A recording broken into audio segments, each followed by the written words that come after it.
សម្រាប់ចម្ពោះទី1បទបញ្ញត្តិទូទៅមាត្រា1អនុក្រឹត្យនេះកំណត់អំពីការរៀបចំនិងការប្រព្រឹត្តទៅរបស់ក្រសួងព័ត៌មានចម្ពោះទី2មុខងារនិងរចនាសម្ព័ន្ធ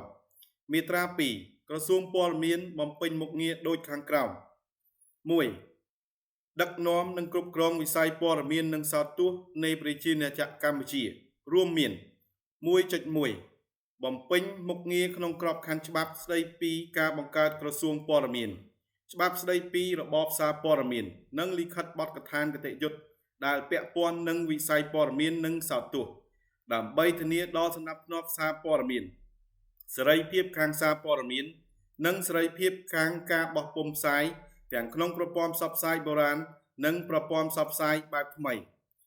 1.2ផ្ដល់និងផ្សព្វផ្សាយព័ត៌មានគ្រប់គ្រង